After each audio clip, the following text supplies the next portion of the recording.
सरल हिंदी में भगवत गीता। प्रस्तुतकर्ता स्वयं प्रकाश शर्मा। 9वां अध्याय। भगवत गीता का 9वां अध्याय सर्वश्रेष्ठ ज्ञान और सर्वश्रेष्ठ रहस्य के बारे है, जिसमें 34 श्लोक है। इस अध्याय में भगवान कृष्ण अर्जुन को सबसे बड़े रहस्य और सबसे बड़े ज्ञान के बारे बताते हैं। ये बताते हैं कि परमेश्वर की भक्ति का बहुत बड़ा फल होता है, अन्य सभी की भक्ति के छोटे फल होते हैं। ये भक्ति और उस भक्ति के परिणाम के बारे और साथ साथ वे ये भी बताते हैं कि यदि कोई दुराचारी भी भगवत भक्त बन जाता है तो वो भी तर जाता है। अध्याय।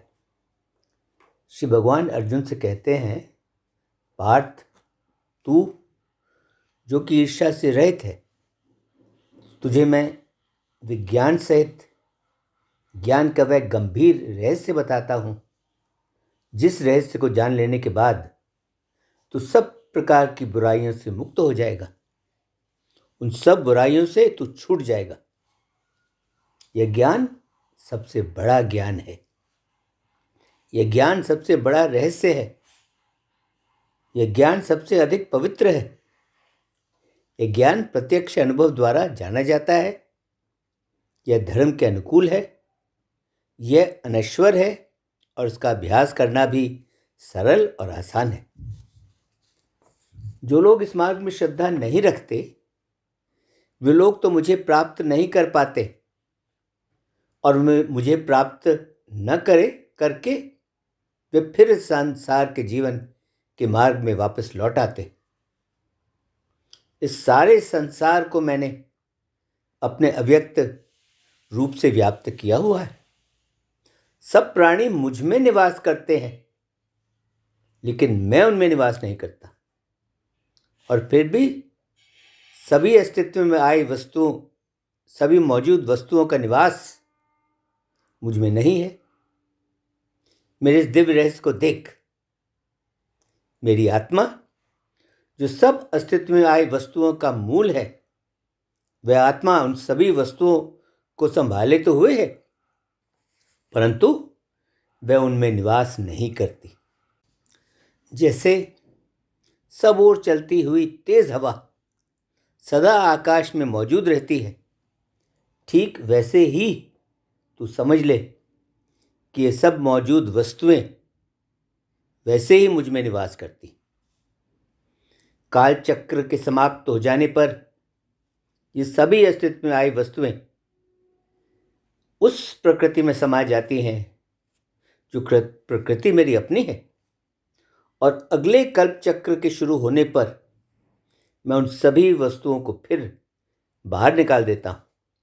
मैं उन सभी वस्तुओं को फिर से अस्तित्व में ले आता हूँ। अपनी ही इस प्रकृति को वश में रखते हुए मैं इन अस्तित्व में आई वस्तुओं के समूह को बार बार उत्पन्न करता रहता हूँ, जो वस्तुएं मेरी ही प्रकृति के वश में होने के कारण बिल्कुल बेबस हैं।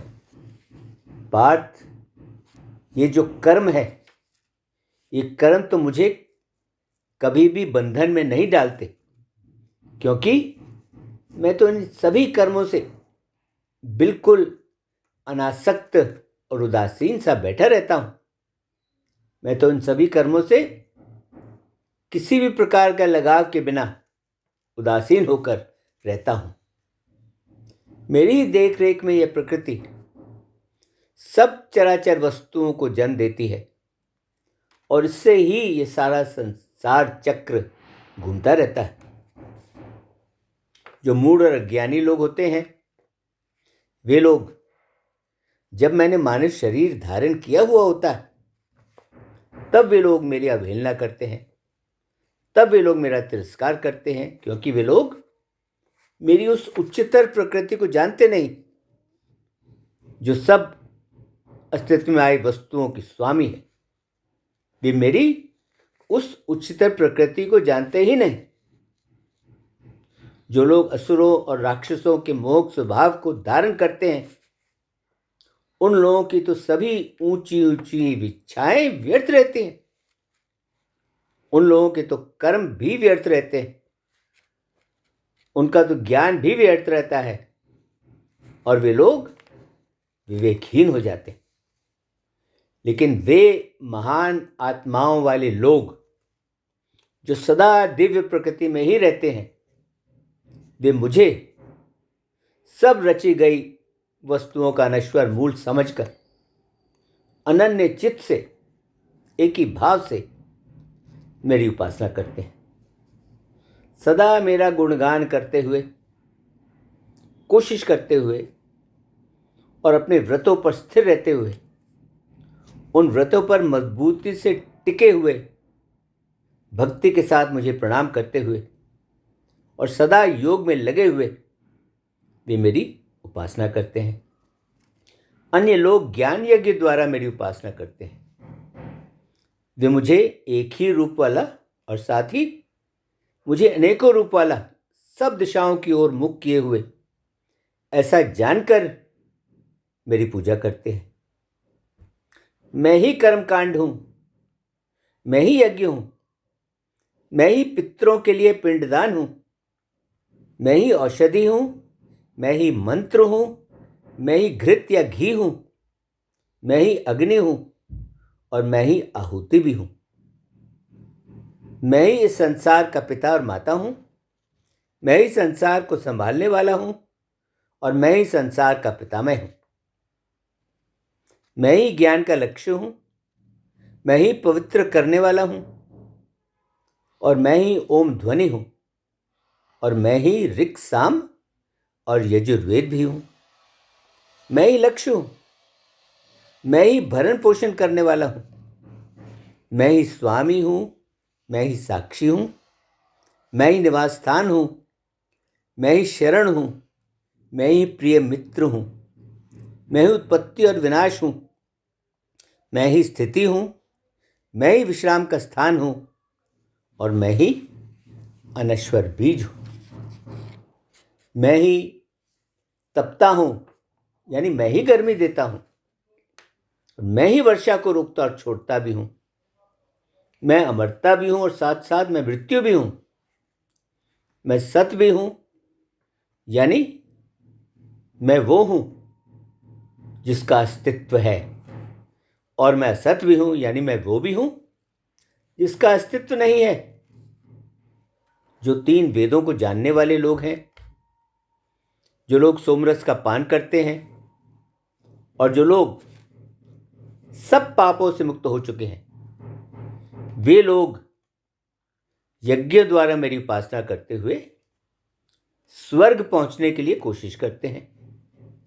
वे लोग स्वर्ग के राजा इंद्र के पवित्र लोक में जाते हैं और वहां पहुंचकर वे देवताओं को मिलने वाले सुखों का आनंद भोगते हैं, उनका आनंद उठा लेते हैं। उस विशाल स्वर्गलोक का आनंद लेने के बाद जब उन लोगों का पुण्य समाप्त हो जाता है, तब वे लोग फिर इस जन्म और मरण रूपी संसार में वापस लौट आते हैं। इस प्रकार वेदों में बताए धर्म का पालन करते हुए और सुख भोगने की इच्छा रखते हुए वे लोग इस सदा बदलने वाले आवागमन को प्राप्त करते हैं, जो आवागमन जन्म और मरण के बस में होता है। परंतु जो लोग एक ही भाव से और पूरी लगन से मेरा ही चिंतन करते हैं, उन लोगों की जो भी वस्तुएं वे प्राप्त करना चाहते हैं, जो उन्हें प्राप्त नहीं है, उन सभी वस्तुओं को प्राप्त करने का भार और उनके द्वारा प्राप्त की गई वस्तुओं, इनकी सुरक्षा का भार, इन सब का भार, इन सब की चिंता मैं स्वयं अपने ऊपर लेता हूं। उन लोगों की जिंदगी की सभी इच्छाएं, उन लोगों के जीवन की सभी जरूरतें मैं स्वयं पूरी करता हूं। अन्य देवताओं की भी जो भक्त पूरी श्रद्धा से उनकी पूजा करते हैं, वे भी असल में केवल मेरी ही पूजा करते हैं। यह और बात है कि इनके द्वारा की गई पूजा ठीक विधि और सही तरीके से नहीं की गई होती। मैं ही सभी यज्ञों को भोगने वाला हूं और मैं ही सभी यज्ञों का स्वामी हूं, परंतु ये लोग मुझे मेरे असली रूप में जानते नहीं, इसलिए ये लोग नीचे गिर जाते।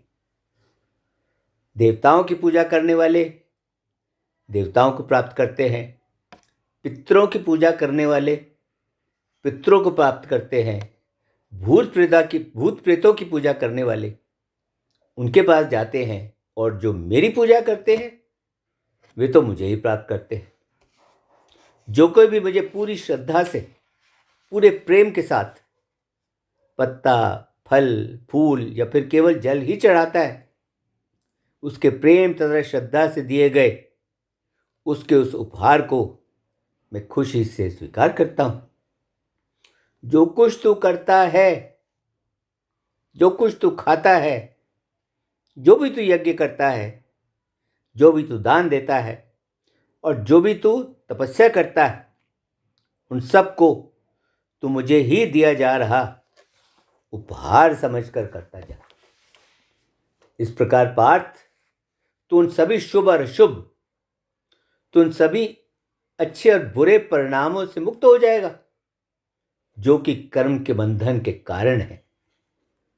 अपने मन को कर्मों के त्याग के मार्ग में दृढ़तापूर्वक मजबूती से लगाकर तू मुक्त हो जाएगा और मुझे प्राप्त हो जाएगा। मैं तो सभी प्राणियों के लिए एक जैसा ही हूं। मुझे ना तो किसी से द्वेष है और ना ही मुझे किसी से प्रेम है। लेकिन जो लोग पूरी भक्ति से मेरी पूजा करते हैं वे तो मेरे अंदर हैं और मैं भी उनके अंदर हूं। यदि कोई बड़े से बड़ा दुराचारी भी अनन्य एकटक सच्ची भक्ति से मेरी पूजा करता है तो यह समझना चाहिए कि वह तो धर्मात्मा है। उसे तो धर्मात्मा समझना चाहिए, क्योंकि उसने अच्छा निश्चय कर लिया। वह तो जल्दी ही धर्मात्मा बन जाता है और उसे चिरस्थायी शांति मिल जाती। इस बात को तू अच्छी तरह समझ ले कि मेरा भक्त तो कभी भी नष्ट होता नहीं। पार्थ, जो लोग मेरी शरण में आते हैं, जो स्त्री पुरुष मेरी शरण में आते हैं, चाहे वे नीचे के कुलों में जन्मे हों, चाहे वे कमजोर वर्गों में जन्मे हों, वे जो कुछ भी हों, जो कोई भी मेरी शरण में आता है वह तो सबसे उच्चतम लक्ष्य को प्राप्त कर लेता है। वह तो परम गति को प्राप्त कर लेता है। फिर ब्रह्म को जानने वाले पवित्र ब्राह्मण प्रकृति वाले लोगों और तुम जैसे भक्त राज ऋषियों का तो कहना ही क्या। इसलिए पार्थ, इस अस्थाई और दुख भरे संसार में आकर तू मेरी पूजा कर। अपने मन को तू मुझ में स्थिर कर, मुझ में ठहरा दे। मेरा भक्त बन, मेरी पूजा कर, मुझे प्रणाम कर। इस प्रकार अपने आप को अनुशासन में रखते हुए तू मुझे अपना लक्ष्य बनाकर मुझ तक अवश्य पहुंच जाएगा। इसके साथ ही सर्वश्रेष्ठ ज्ञान और सर्वश्रेष्ठ रहस्य वाला 9वां अध्याय संपन्न हुआ। ओम शांति शांति शांति। ओम।